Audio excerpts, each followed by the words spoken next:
오래전 학원이라는 유명한 큰 스님이 아주 높고 바위가 많은 산에 혼자 살고 있었습니다. 암자 아래로는 동쪽과 서쪽으로 비구니 절이 두 개 있었지요. 어느 날 이 두 절의 비구니들 사이에 논쟁이 일어났습니다. 동쪽 절 비구니들은 관세음보살을 연불할 때는 관세음보살이라고 발음해야 한다고 주장했고, 서쪽 절 비구니들은 관세음보살이라고 발음해야 한다고 주장했습니다. 두 절에서 수행하는 500여 명의 비구니들이 이를 두고 싸우며 한치도 물러나지 않았습니다. 시간이 흘러도 합의가 되지 않자 비구니들은 다음날 아침 11시에 있을 스승인 하군 스님의 법문이 끝난 뒤 어느 쪽 말이 옳은지 묻기로 했습니다. 그날 저녁 동쪽 절 주지가 비구니들에게 우리가 틀리면 체면이 말이 아니라며 우리가 옳은 쪽으로 결론이 날 방법을 물었습니다. 한 젊은 비구니가 큰 스님은 정말로 떡을 좋아한다며 오늘 밤 특별히 맛있는 떡을 만들어 큰 스님께 드리면 좋겠다고 제안했습니다. 좋은 생각이라고 여긴 비구니들은 잠자리에 들어야 할 시간에 희미한 촛불 아래서 떡을 만들었습니다. 그리고는 2명의 비구니가 대표가 되어 큰 스님을 찾았습니다. 다행히 큰 스님은 아직 잠자리에 들지 않았습니다. 비구니들은 평소 떡을 좋아하는 스승님 생각이나 떡을 얻어왔다고 말했습니다. 스승은 기특하다며 떡을 아주 맛있게 먹었습니다. 그 모습을 본 한 비구니가 말했습니다. 그런데 큰 스님, 질문이 하나 있는데요. 서쪽절 스님들과 관세음보살을 관세음보살로 발음해야 하는지 관세음보살로 발음해야 하는지 논쟁이 있었습니다. 스님, 저희는 연불을 할 때 관세음보살이라고 하는데 관세음이 맞는지요? 관세음이 맞는지요? 잠시 침묵한 스님은 이렇게 말했습니다. 물론 관세음이 맞지. 스승님, 그럼 내일 법문 때 서쪽절 비구니들 앞에서 큰 스님께 일을 다시 여쭐 테니 지금처럼 말씀해 주실 수 있습니까? 물론 그렇게 하지. 이 말을 듣고 동쪽절 비구니들은 서둘러 산을 내려와 아주 편안히 잠자리에 들었다네요. 서쪽절 비구니들이라고 가만히 있을 리 없습니다. 그들 또한 논의 끝에 큰 스님을 찾아뵈어야 한다는 결론에 이르렀습니다. 한 비구니가 큰 스님의 친한 친구분에게 들었다며 큰 스님은 칼국수를 좋아한다는 말을 꺼냈습니다. 지금 당장 칼국수를 만들어 큰 스님께 갖다 드리자는 대로 의견을 모았습니다. 칼국수를 든 2명의 비구니가 큰 스님 방을 찾았습니다. 이때까지도 큰 스님은 잠자리에 들지 않았습니다. 칼국수를 가져왔다는 말을 듣고 큰 스님은 비구니들을 반겼습니다. 큰 스님이 맛있게 칼국수를 먹는 걸 보고 한 비구니가 질문을 던졌습니다. 저 스님 여쭐 게 있습니다. 그래, 무엇이든 물어보거라. 우리 서쪽 절에서는 연불을 할 때 관세음보살이라고 하는데 동쪽절 비구니들은 항상 관세음보살이라고 합니다. 어느 쪽이 맞습니까? 이번에도 잠시 침묵한 후 큰 스님이 말했습니다. 그야 물론 관세음이 맞지. 아, 그렇지요, 큰 스님. 관세음이 맞지요?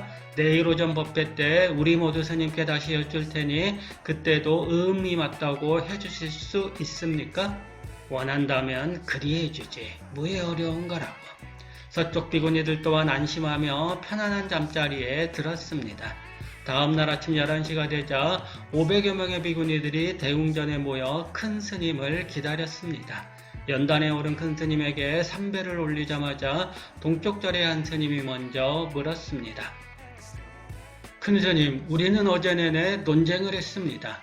관세음보살이 맞습니까? 아니면 관세음보살이 맞습니까? 우리는 관세음보살이 맞다고 생각합니다. 서쪽절 스님들이 곧바로 반박했습니다. 아닙니다. 관세음보살이 맞습니다. 그렇지요, 스님? 순식간에 법당하는 이런저런 고함으로 들끓었습니다. 큰 스님은 가만히 눈을 감고 제자들이 싸우는 소리를 들었습니다. 무언가를 깊이 생각하던 스님이 드디어 천천히 입을 열었습니다. 참으로 어려운 질문이로구나. 이 말을 듣고 동쪽절 비구니 한 명이 발끈해 소리쳤습니다. 어렵다니요, 스님. 어제 저녁에는 분명 저희에게 관세음보살이 맞는 거라고 말씀하셨잖아요. 눈이 둥그레진 서쪽절 승려들이 어쩌녁에 큰 스님을 따로 배웠느냐며 시비를 걸었습니다. 자신들이라고 다르지 않으면서요. 험악해진 분위기를 잠시 지켜보던 스님이 다시 입을 열었습니다. 어찌 보면 아주 쉬운 질문이기도 하지. 이 말을 들은 양쪽 자리 비구니들은 저마다 안도의 숨을 내쉬었습니다. 큰 스님이 자기들 편을 들어줄 거라고 철석같이 믿었습니다. 이윽고 큰 스님이 입을 열었습니다. 젊었을 때 나는 경전을 열심히 공부했었다. 그런데 내가 아는 바에 따르면 떡경전은 관세음보살이 맞다고 하지만 칼국수 경전은 관세음보살이 맞다고 하는구나. 큰 스님이 말을 끝내기 무섭게 양쪽 자리 비구니들은 서로를 욕하기 시작했습니다. 한쪽은 큰 스님께 떡을 바쳤다며 욕했고 다른 한쪽은 큰 스님께 칼국수를 바쳤다며 욕했습니다.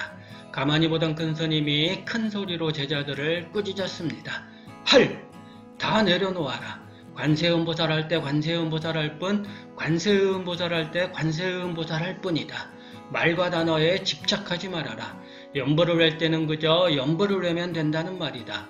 내 것이 맞다, 내 것이 맞다 하는 분별심에 빠지는 순간 깨달음은 저 멀리 달아날 따름이다. 분별심에 빠진 이들은 늘 동쪽서쪽 비구니들처럼 이것은 옳고 저것은 그르다고 생각합니다. 저것이 틀려야 이것이 맞다고 주장합니다. 관세음보살로 발음한다고 관세음보살이 외면할 리 없고 관세음보살로 발음한다고 관세음보살이 외면할 리 없습니다. 중요한 것은 어떻게 발음하느냐가 아니라 간절한 마음으로 관세음보살을 부르는 일입니다. 부처님은 모든 중생은 불성을 지니고 있다고 가르쳤습니다. 하지만 조주선사는 개에게도 불성이 있느냐는 물음에 무라는 답변을 내놓았습니다. 어느 말이 맞느냐고 입을 여는 순간 우리는 커다란 지옥도에 빠지게 됩니다. 우리가 만약 이들 길 중에 어느 하나만이 옳다고 한다면 부처님의 바른 가르침을 제대로 모르는 것입니다. 큰 스님의 꾸짖음을 듣고 비구니들은 무엇이 잘못되었는지 이내 알아챘습니다. 이후로 잘못을 깨닫고 더욱 열심히 수행했다네요. 뭔가 할 때 가장 중요한 것은 의심하지 않고 따지지 않고 100% 그냥 하는 것입니다. 말은 중요하지 않습니다. 깨달음을 얻고 싶으면 무엇보다 필요한 것이 노력하는 마음입니다. 사물을 똑바로 보려는 간절한 마음입니다. 일체유심조 우주만물은 모두 마음에서 나옵니다. 그렇다면 이 마음은 어디서 오는 것일까요? 단지 마음을 이야기한다고 해서 이것에 답할 수는 없습니다. 책을 읽고 법문을 듣는 것도 그리로 가는 한 방편일 뿐입니다. 진정 도움을 받고 싶다면 경전과 위대한 스승의 가르침을 직접 경험해야만 합니다. 큰 스님은 비구니들에게 그런 경험을 제공했습니다. 이후로 비구니들은 절대로 어느 것이 옳은지 따지며 싸우지 않을 것입니다. 왜냐고요? 싸움이란 분별심에서 나오는 것이고 분별심에 빠지면 깨달음과 멀어진다는 점을 마음에 새겼으니까요.